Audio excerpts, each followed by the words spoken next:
Bom dia, meus irmãos. Hoje nós iremos falar sobre o livro de Amós, profeta Amós, nesta manhã. Venha participar conosco. Vamos para essa aula?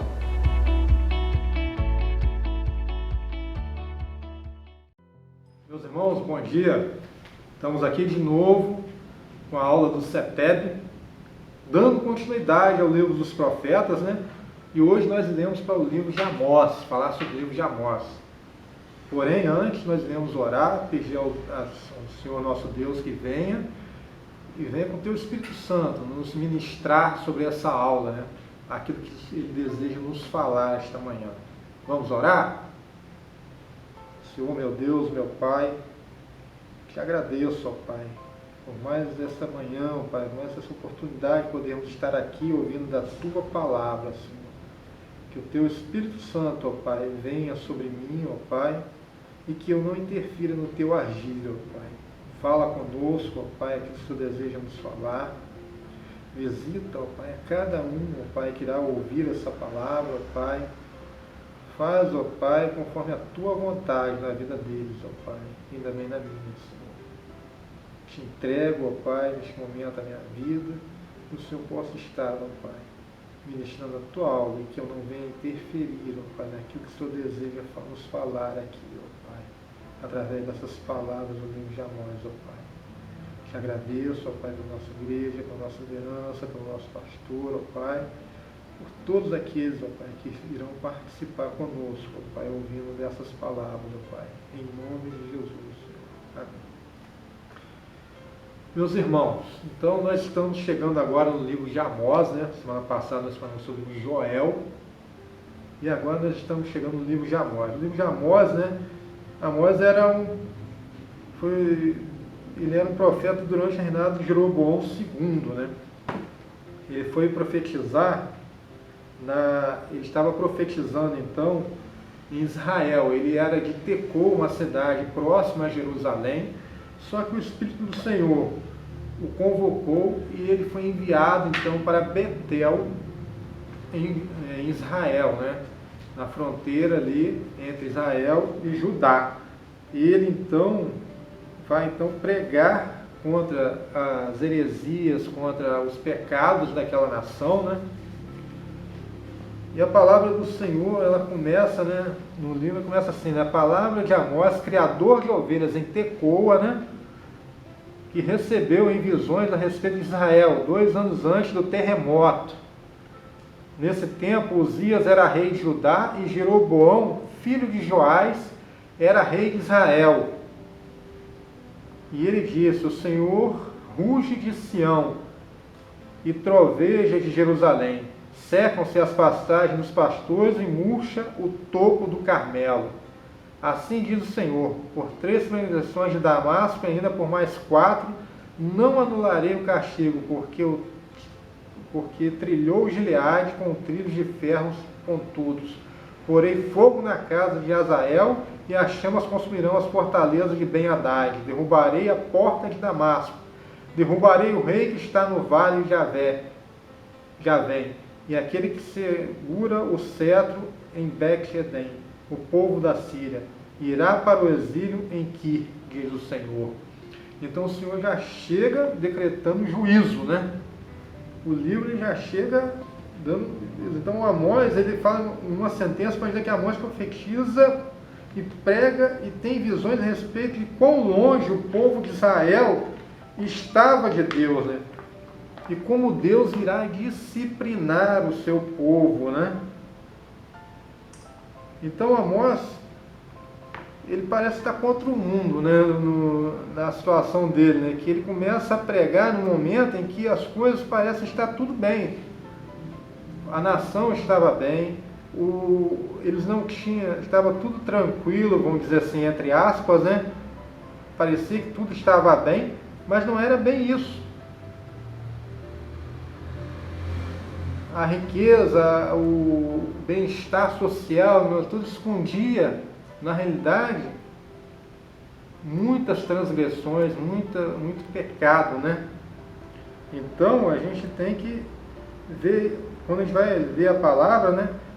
Logo no capítulo 1, ele fala, né, que sentindo-se seguro contra o inimigo estrangeiro, né, e confiante nas suas próprias forças, Israel não vê qualquer perigo ou risco, né, de destruição.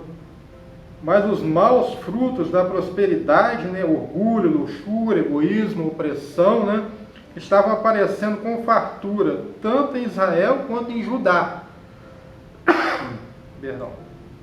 Amós sentiu-se incomodado com o luxo e os pecados existentes, né, que são descritos de forma vívida, né, com detalhes no seu livro, né. Então a gente vê que o povo estava muito afastado de Deus. Então ele repreende os pecados que florescem após a prosperidade material, as extravagâncias, as orgias, a libertinagem dos ricos, né, que podiam desfrutar disso pela opressão aos pobres e perversão, né, dos juízos, através de subornos e extorsões, né. Quando eles eram levados a juízo, eles subornavam os juízes para não serem, para não sofrerem sanções. Eles subornavam, pegavam o dinheiro, davam o suborno e pronto, resolvia a situação. Então Amós utiliza uma linguagem bastante vívida, né, própria de um pastor atento aos barulhos dos animais selvagens, né. Então, assim como um pastor que cuida da sua ovelha, né, e não quer que nenhum mal aconteça, ele olha para o povo e vê naqueles homens ali, né, como se fossem animais ferozes avançando, lobos avançando sobre as suas ovelhas, né. Então ele começa então a destacar a situação em que estava passando a nação, né. Para expressar o desagrado do Senhor, ele disse que o Senhor ruge e que as pastagens e o Monte Carmelo irão chorar. Nos versos 3 a 15, o profeta ele apresenta o julgamento de Deus sobre Damasco, Gaza, Tiro, Edom, Amon. Aqui a gente pode abrir aqui, né, um parênteses aqui, né? Essas nações são aquelas nações que estão ali à volta de Israel, né, em Judá. Nós temos o destaque aqui é Edom e Amon. Edom e Amon são filhos de Ló, né? Ló, sobrinho. Então, quer dizer, eram também da família, eram praticamente consanguíneos, só que eles também faziam mal ao seu povo e eles também seriam julgados. Nós temos Damasco na Síria, né? Gaza, Tiro, todos os locais eles vão sofrer sanções, vão sofrer a ira do Senhor. Edom e Amon, eles, como eu falei, né, eles são filhos de incesto. Se a gente recapitular a história, quando a gente chega lá, é que Ló é retirado com sua família da cidade lá que irão sofrer a sanção de Deus, né? Sodoma e Gomorra. E no meio do caminho a esposa de Ló olha para trás, vira uma estátua de sal, e então só fica ele e as filhas. As filhas então, para que pudesse permanecer a descendência do pai, elas embriagam Ló, deitam-se com Ló e têm filhos, Amon e Edom. E eles então passam, né, a ser a morar naquela região, formam uma nação, formam suas nações, né, e essas nações vão guerrear contra o povo de Deus. Então no livro 2, né, ele fala assim, Deus através do profeta Amós adverte Moabe, né? Moabe, perdão, irmãos, é Moabe e Amon e Moabe que são irmãos, tá? Edom, ele descende de Saul. Amon e Moabe que são descendentes de Ló, tá? Só para recapitular, para a gente não se perder aqui. Então, assim como fizeram as outras nações, né, eles também estão em os pecados de Judá e finalmente começa a sua acusação contra Israel, né? Então o livro de Amós, ele condena essas nações, ele mostra para eles que eles também sofrerão pelas suas transgressões, né? Se a gente for lendo o livro aqui, no final do capítulo 1, a gente vai ver o que Deus, né, fala sobre essas nações, né? Se Se a gente pegar o finalzinho do livro, você vai ver que ele fala sobre contra Damasco, contra Gaza, contra Tiro, Edom, Amon.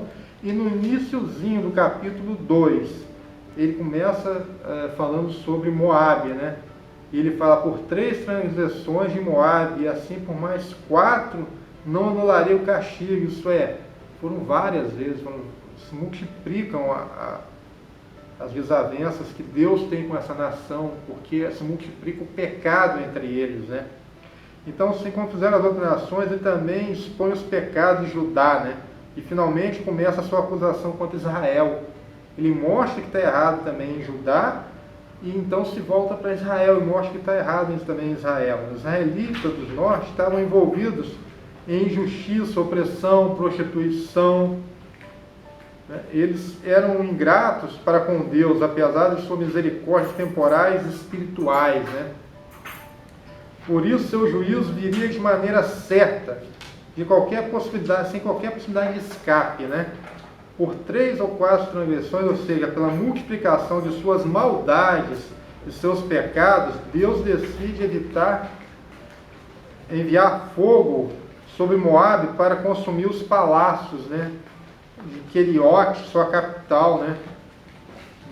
Moabe parecerá junto com o seu rei e príncipe, eles perecerão, né? Porque Judá rejeitou a lei do Senhor, seus palácios também seriam destruídos pelo fogo. Essa profecia foi cumprida pelos babilônios, sob Nabucodonosor, em 586 a.C., né? Tendo conhecimento das leis de Deus, a responsabilidade de Judá diante de Deus era incomparável, né?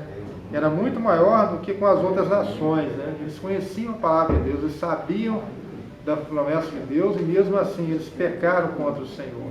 Então as transgressões deles eram piores do que as outras nações, né? Então a vida de mentira e idolatria vivida por uma geração se tornou o padrão da próxima geração, ou seja, isso foi se propagando geração a geração, né? E estava ficando cada vez pior, né? Então a sentença de Judá revela a imparcialidade de Deus. Deus não faz acepção de pessoa. Aquele que pecar morrerá. Porque a palavra do Senhor fala que o salário do pecado é a morte. Então, aquele que pecar, com certeza morrerá, né? No capítulo 3, Amós apela à pessoa negligente e sem sensibilidade espiritual para que tome conhecimento da justiça e dos juízos de Deus, né? Isso entra no capítulo 1 e 8. Ele vem chamando as pessoas para que tomem ciências, né? Dirigido àqueles que continuam a pecar e não se arrependem, Deus é revelado como justo e santo. Deus é amor, mas Deus também é justiça. Deus não se deixa enganar. Deus não passa a mão na cabeça de pecador. Aquele que se arrepende, confessa o seu pecado, Deus perdoa. Mas aquele que não confessa, esse não é perdoado. Aquele que não realmente se arrepende, ele não é perdoado. Então, uma mensagem específica é dada a Israel e a Judá, né? A toda esta família que tirei do Egito. Eles eram escravos no Egito, foram retirados da escravidão, levados para a terra prometida, a lei chamada leite e mel. Ali eles prosperaram, só que com a prosperidade também veio a desobediência, também vieram os pecados, a luxúria, veio ali as transgressões. Então isso estava se multiplicando e o Senhor não se agradava disso. O Senhor então decreta para eles sentença, né? Então uma mensagem específica foi dada daí.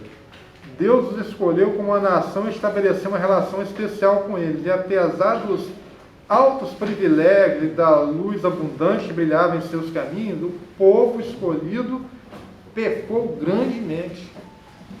Eles fizeram pior do que aqueles que não conheciam a Deus. Então, o castigo divino foi pronunciado por causa da extrema corrupção, cobiça e luxo que os levou a esquecerem dos mais simples deveres para com os vizinhos e a exercerem uma violência muita opressão sobre eles, né? Sobre os pobres, né? Os ricos, eles pegavam os pobres e abusavam deles. Alguns eram feitos escravos, porque eles não conseguiam pagar a sua dívida. Então aquele que não conseguia pagar a sua dívida, ou ele virava escravo, ou o filho dele virava escravo. Era levado como escravo. Então, olha só a situação. Um israelita escravizando um outro israelita. Aquele povo que Deus tirou lá, que era escravo, que Deus libertou, levou para a terra prometida, agora estava escravizando os seus irmãos. Olha como é que é a maldade do homem, né? O coração do homem, ele é terrível, né? O homem, ele faz coisas que são tremendamente terríveis, né? Então a palavra de Amós aqui no livro fala que como o leão ruge quando está prestes a saltar sobre a presa, por meio dos seus profetas, Deus está avisando que irá punir os seus malfeitores. Há o aviso, né? Como eu já falei, né? Quando tem um profeta na história, porque Deus requer arrependimento. Deus está nos chamando ao arrependimento. Amós está aqui chamando aquele povo a se arrepender. Deus está dando a oportunidade para que o povo se arrependa. No capítulo 4 do livro de Amós, se profetiza contra os opressores dos pobres e necessitados, dizendo que eles serão levados cativos. Se eles estavam escravizando os povos, então eles iriam virar novamente escravos, eles iriam ser levados para o cativeiro e iriam voltar a viver como escravos, né? Contra os idólatras que seguem as paixões do seu coração, contra os impenitentes que irão enfrentar o julgamento de Deus, né? As vacas de Bação, ou seja, os principais homens e mulheres de Israel que amam o luxo, têm oprimido os pobres e os necessitados, esmagando-os com as vagas, pressionam e esmagam, como as vacas esmagam a grama, né? Estão ali pressionando os pobres, né? Tirando deles todos os recursos, trazendo para si tudo, né? Eles querem acumular riqueza para poder viverem na luxúria, né? Então, as mulheres forçavam seus maridos a praticar violência e fraude a fim de garantir recurso para o luxo e a libertinagem. Além disso, as mulheres provocavam seus maridos para que se juntassem a eles em seus festejos, né? Então, assim, Deus, que não tolera iniquidade, promete vingar as práticas profanas de Israel, né? Os ímpios são descritos como peixes capturados com anzóis, os quais significam impotência diante do inimigo, que neste caso são instrumentos de Deus para punir os rebeldes, né? Então a punição divina foi dolorosa para eles. Como um anzol causa dor para o peixe, e se torna ainda mais doloroso ao ser resistido, né? Então eles estão ali, vão ser punidos, não adianta resistir, porque vai ser pior ainda se eles resistirem à punição de Deus, né?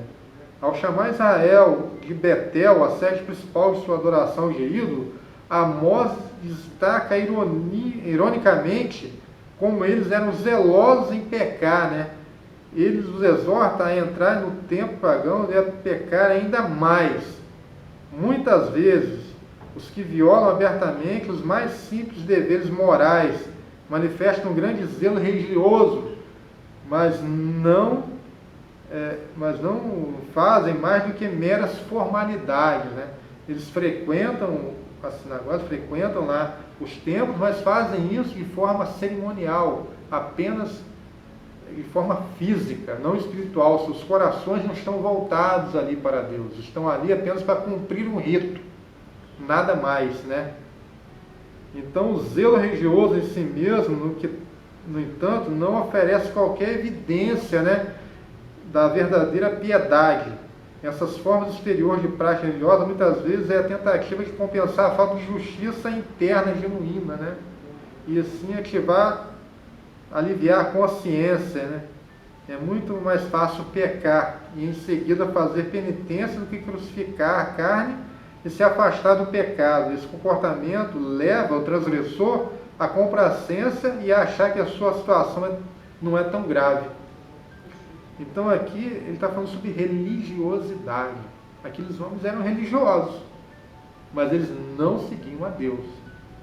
Eles frequentavam os templos, eles faziam as suas... iam ali levar suas doações, fazer seus tributos, mas eles não estavam voltados para Deus, estavam apenas para prestarem uma formalidade e achar que isso era para aliviar a sua consciência. Simplesmente isso. Eles não se arrependiam do que estavam fazendo, eles apenas estavam cumprindo então um rito para que as outras pessoas à sua volta pudessem enxergar nele, olhar para ele e achar que eles eram extremamente bondosos e religiosos, que eram homens de Deus. Mas a realidade não era essa. Então o profeta destaca como o desprazer de Deus pelo comportamento deles e demonstra de muitas maneiras, mas sempre com o desejo que eles retornem a ele. Contudo, não vos converteste a mim. Né? A palavra do Senhor fala isso lá no 6, 8, 9, 10 e 11. Né? Então as calamidades são mencionadas como tendo sido enviadas para despertar o povo, né? Israel, né? Ele fala que vem a fome, vem a calamidade, vem a falta de pão, a seca, né? E isso tudo é para chamar a atenção do povo, né? É o resultado de um extenso fracasso cultural, né? Das culturas. Ferrugem em jardins e gafanhotos, lagartas, né? Nas vinhas e oliveiras. Após isso, pragas semelhantes do Egito, a matança de jovens e cavalos, resultando em mau cheiro causado pela carcaça insepulta. Jovens em destruição, como de Sodoma e Gomorra, por causa da grandeza dos seus pecados. Então, infelizmente, essas advertências não sensibilizam ao povo, né?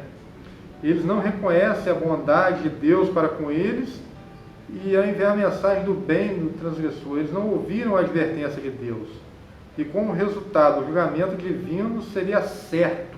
O julgamento não foi especificado, exceto pelas palavras: prepare-se para encontrar-se com o seu Deus. O que indica que o encontro com Deus em juízo é mais terrível do que as calamidades da natureza, né? Tudo aquilo que foi ali falado, todas aquelas punições, né? Não era nada comparável a se encontrar diante de Deus de forma incorreta, né? Enfrentar o juízo de Deus é algo terrível. Chegar diante de Deus sabendo que você sofrerá castigo deva ser algo muito terrível. Em Amós 5, né, a gente tem a mensagem específica para o Israel do Norte, a respeito de sua precária condição social e espiritual, de devastação que viria em breve, no futuro próximo, né, através de guerra, né? Israel era orgulhosa, sentia-se superior, como a Virgem de Israel, né? Então, essa nação irá cair e ninguém a levantará. O profeta lamenta a respeito de Israel, refletindo o Espírito de Cristo, né? Que não só mostra o pecado, mas se entristece quando deve punir o pecador, né? Está lá em Lucas 19, 40 a 44. O castigo de Deus em Israel será tão severo que apenas 1/10 dos habitantes irão sobreviver. Somente um resquíciozinho do povo irá sobreviver. 90% do povo será devastado. Está no versículo 5, no capítulo 5, versículo 3, falando sobre isso. Deus continua a chamar Israel ao arrependimento.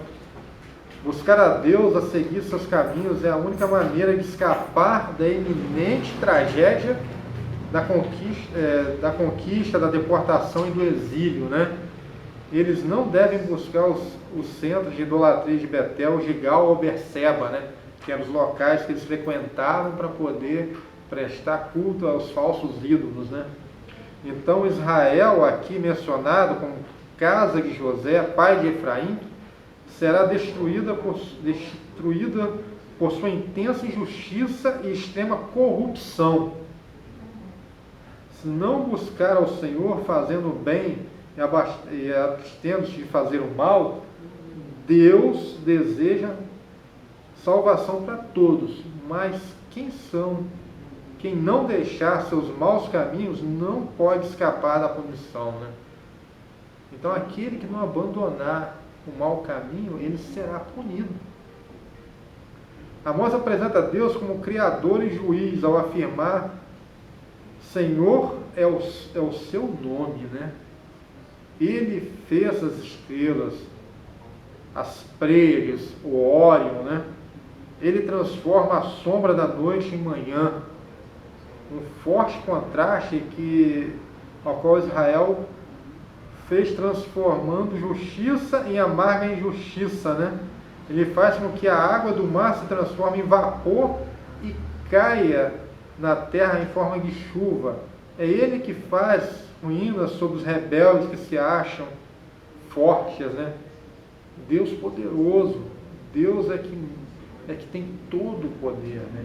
Os ímpios odiavam quem os repreendia, né? Aquele povo, eles não gostavam das palavras que estavam sendo ditas, porque eles acabavam se enxergando da forma que eles realmente eram, né?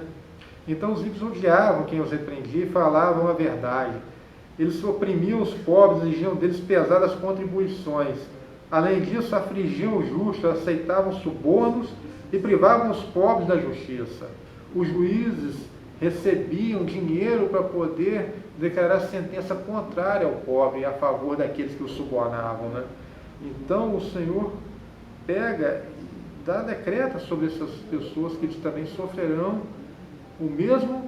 da mesma forma que eles fizeram sofrer aqueles que eles julgaram em desfavor, eles também serão julgados no dia do Senhor, né?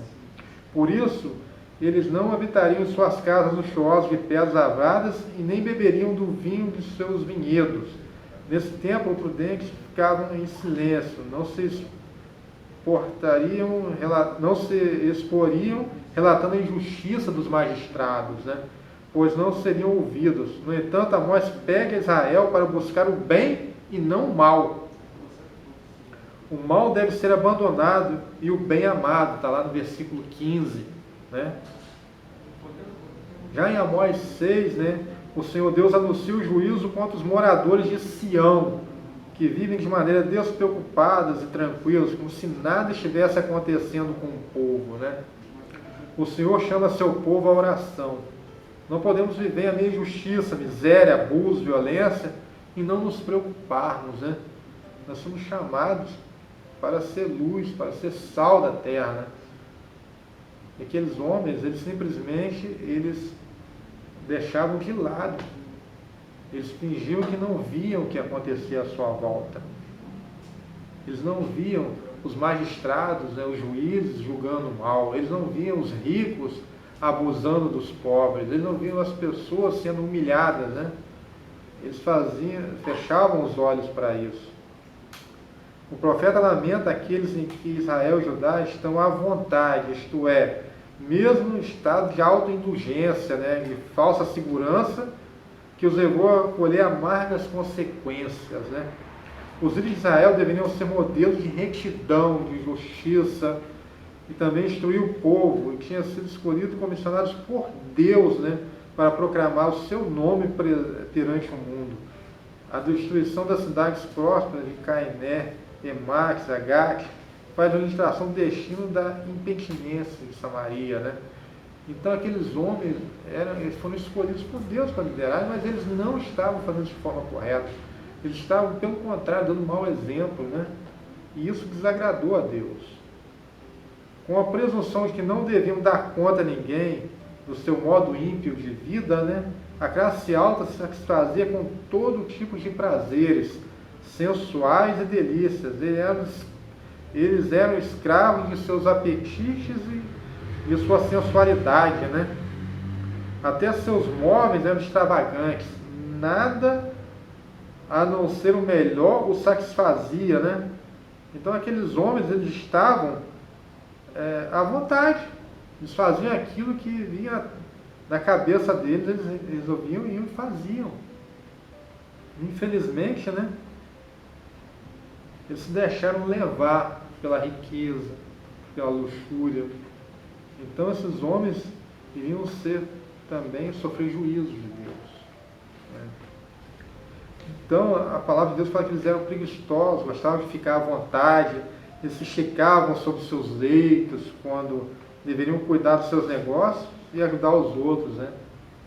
Eles davam importância ao que era superficial, enquanto muitos de seus irmãos pobres careciam das necessidades mais básicas. O versículo 4 a 6 fala isso. Então aqueles homens se firmavam em sua riqueza. A riqueza para ele era tudo, enquanto que o pobre que estava lá passando fome, para ele não era nada. Eles não se importavam com os pobres, se importavam somente com a vida deles, com o bem-estar deles, com a luxúria deles, né? Então a gente vê que a palavra de Deus, ela vem e decreta juízo sobre esses homens, né? Os versos finais aqui desse versículo, né, no final de 12, 14, revela a loucura daqueles que pensavam que em sua própria força, né, podiam desafiar o julgamento de Deus.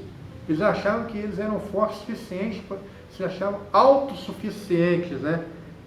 Então Deus, ele envia um castigo para esses homens. Esses homens seriam levados escravos, então, depois para a Babilônia, né?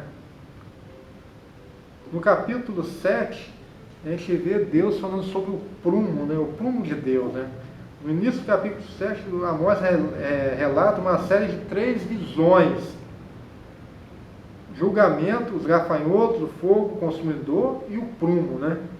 Nas 2 primeiras, Deus atendeu a súplica do profeta e desistiu de seus planos, né? Vamos lá no capítulo 7, para a gente poder verificar do que está falando aqui, né? No início do capítulo 7, ele fala assim: as 3 visões de Amós, né?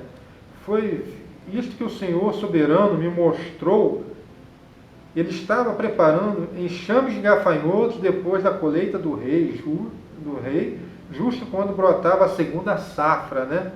Depois eles devoraram todas as plantas do campo, e eu clamei: Senhor soberano, perdoa, como Jacó pode sobreviver? Ele é tão pequeno. Então o Senhor se arrependeu e declarou: isso não acontecerá. Então o soberano Senhor mostrou-me também que para o julgamento estava chamando o fogo, o qual secou ao grande abismo e devorou a terra. Então eu clamei: soberano Senhor, eu te imploro que pares, como Jacó poderá sobreviver? Ele é tão pequeno. Então o Senhor se arrependeu e se declarou: isso também não acontecerá. Ele me mostrou ainda isto: o Senhor com um prumo na mão, e estava junto a um muro construído no rigor do prumo.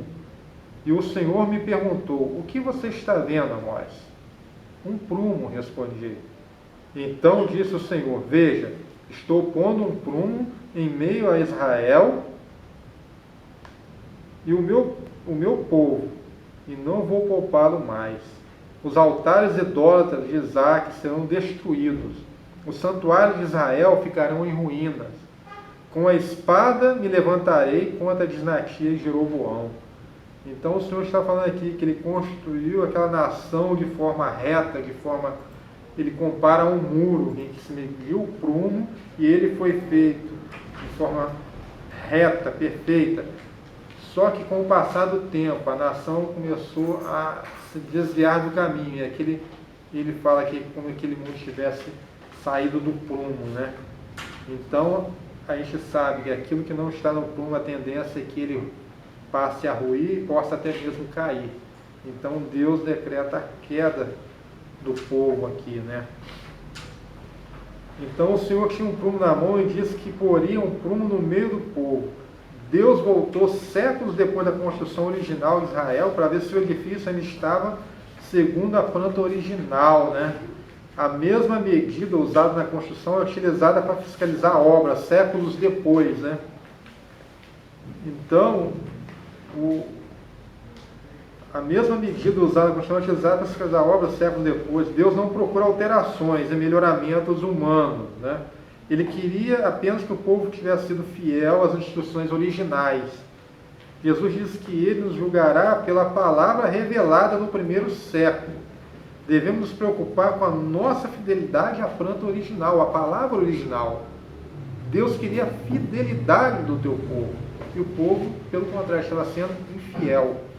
Então Deus levanta com a espada na mão quando a casa não passou na fiscalização divina. Deus mandou derrubá-la, né? Então, entendendo a severidade de Deus contra o povo, desafiou o seu propósito original. Então, a coragem de hoje mudar alguma coisa na casa dele, né?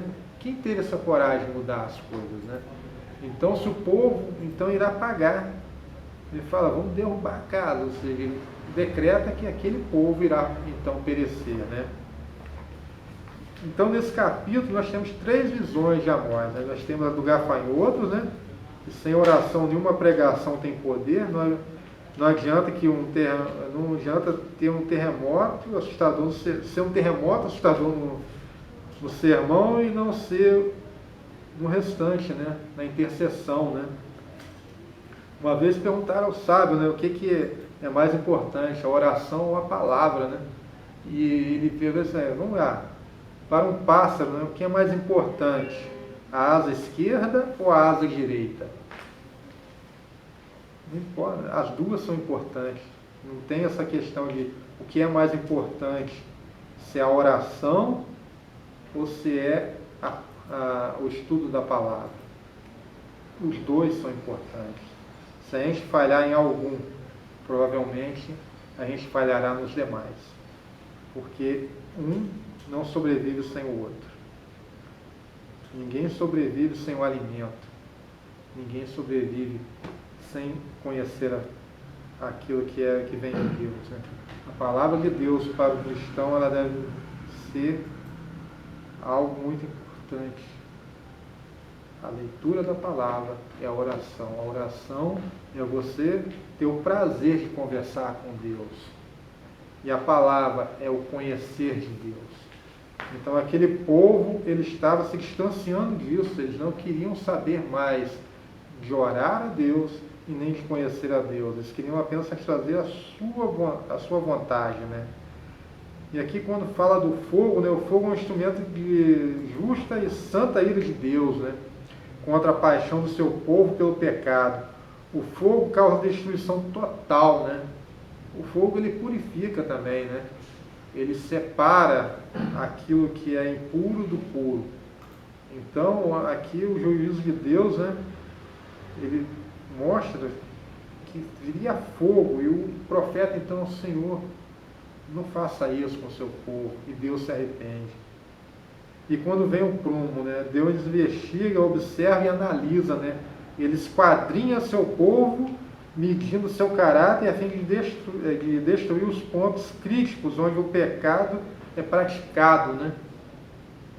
E a bondade de Deus, ela não anula a sua justiça, nem a intercessão destrói sua aversão pelo pecado. Ele põe o prumo ali para verificar se realmente o povo estava sendo correto ou não. E ele verifica que o povo está errado.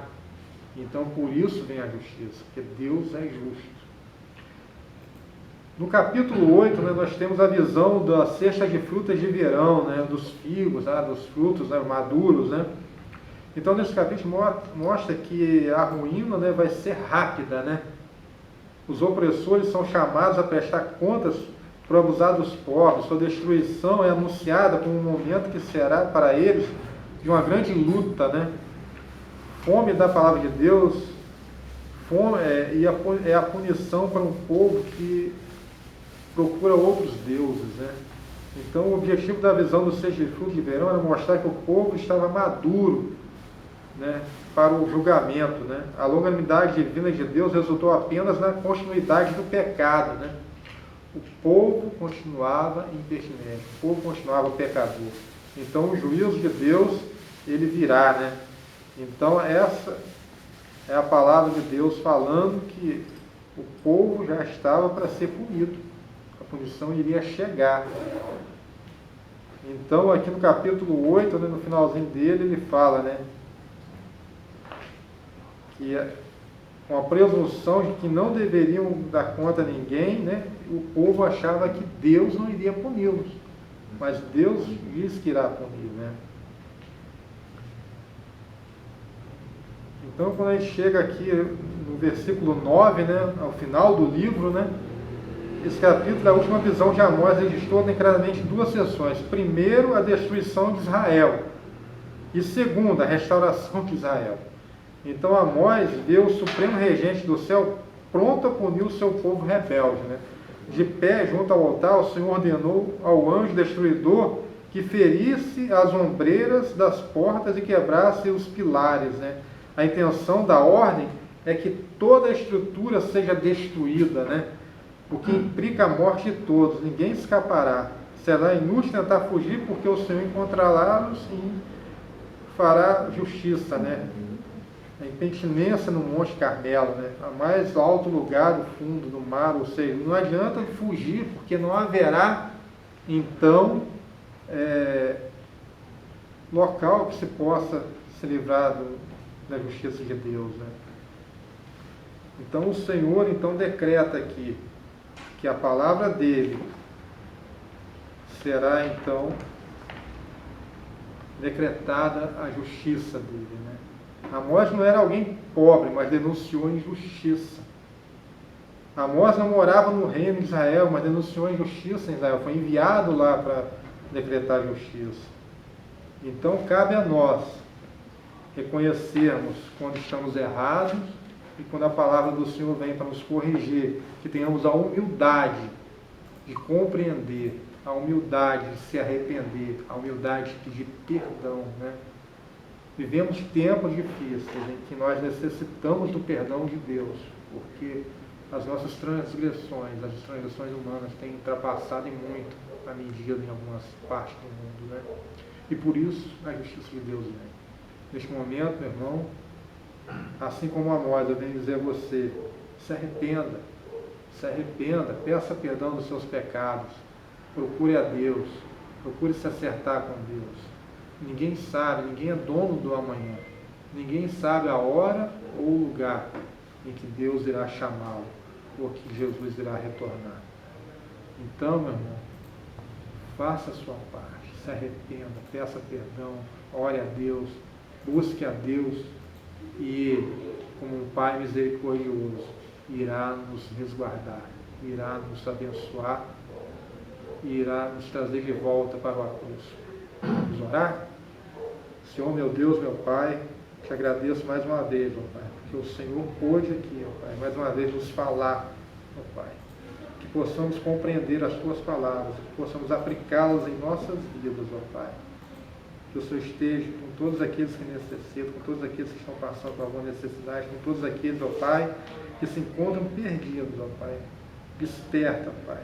Traz de volta para o seu refúgio, ó Pai. Que eles possam, Pai, encontrar, ó Pai, a Tua luz e retornar para a Tua casa, ó Pai, para o Teu lado, ó Pai. Que possamos ser, ó Pai, profetas aonde estivermos. Que possamos levar palavras de consolo e de arrependimento àqueles que necessitam, ó Pai. Não nos calemos em momento algum, Pai. Em nome de Jesus eu peço, ó Pai, dar-nos força, dar-nos sabedoria e que possamos, ó Pai, levar a Tua palavra onde quer que estejamos, ó Pai. Em nome de Jesus. Amém.